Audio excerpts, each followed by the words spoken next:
কিবা কাৰণ আছে নেকি? What did he say that he has to be arrested? Assam পুলিচৰ বেলেগ কাম নাই নেকি অসমৰ? Assam police has no other activities, no other works here in Assam or what? There are many crimes every hour, every now and then happening here in Assam and Kokrajhar. They have enough time to go to Gujarat and arrest our truthful and genuine MLA. What did he say to be arrested? He has not said anything. All that he has said is truth. Godse, Nathuram Godse. He killed Mahatma Gandhi, the father of our nation. তেখেতসকলে গছে ডাঙৰীয়াই আমাৰ দেশৰ দেৱতা নিচিনা দেউতাক মহাত্মা গান্ধীক হত্যা কৰিছে। এই নাথুৰাম গছে RSS যদি ফুলেৰ মালা দি আদৰি কৰে, তেখেতৰ বাৰ্থডে যদি সেলিব্ৰেট কৰে, ইয়াৰ বিষয়ে কৈছে যে গছে যদি আপোনাৰ বিৰাট মহামানৱ যদি হয়, তেখেতক ঈশ্বৰ বনাই আপুনি ওয়াৰ্শিপ কৰা একৈতো বিয়া খোৱা নাই। He killed our father, nation of our father, Mahatma Gandhi, and while saying something about him, and he proved to be wrong. This is wrong completely. I would like to tell Assam police that you have no other work. Apunar belek kham nai naki yat. Sauk apuni heri jauk. Sinampur syndicate jauk. Kiman rokomor syndicate ase. Gurur syndicate, boiler murgir syndicate, mahor syndicate. Amar dukia labor senior manubila.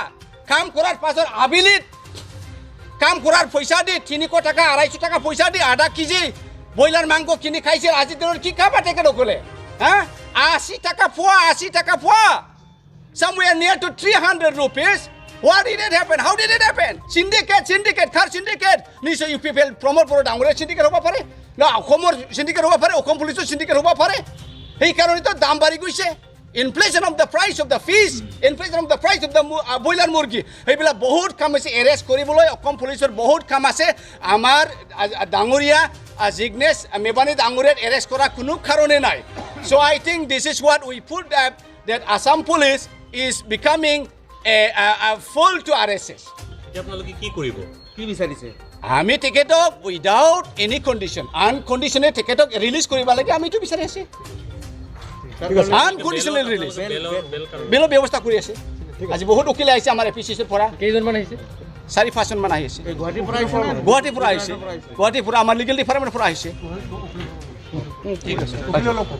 আমাৰ গুজৰাটৰ যে জিগনেশ মেৱানী তেখেতক arrest কৰি লৈ আহিছে।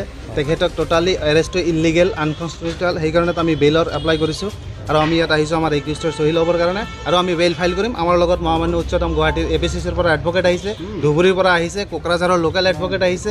তো আমি সবেই মিলি ফাইট দিম আৰু তাৰ এৰেষ্টটো যোনটো আছে ইলিগেল আনকনষ্টিটিউচনেল আৰু তাক ইলিগেলি এৰেষ্ট কৰা হৈছে। আপোনালোকে যদি চাই এফআইআৰখন 19/4 দিয়া হৈছিল এই কোকৰাঝাৰত এফআইআৰ আৰু অসম পুলিচৰ 19/4 পৰা তেখেতক 20 তাৰিখত এৰেষ্ট কৰি লৈ ইয়াত আহিছে। আজি 21 তাৰিখ।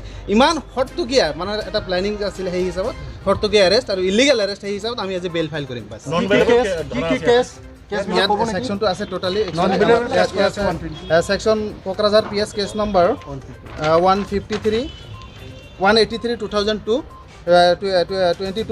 Section 120B section 153A 295A 504 505 1BC 2 ৰেডিউট সেকশন 66 IPC। ইয়াত নন ভেলেবল সেকশন আছে দুটা ইয়াত আছে গোটেইকেইটা নন ভেলেবল সেকশন IT এক্টৰ বাদে বাকী সবকেইটা নন ভেলেবল সেকশন আছে। আমি ডেফিনেটলি ফাইট দিম। আমি আশা কৰিম আৰু জুডিচিয়াৰিৰ ওপৰত আস্থা আছে। আমি ডেফিনেটলি ফাইট দিম। আমাৰ বহুত কেইটা সিনিয়ৰ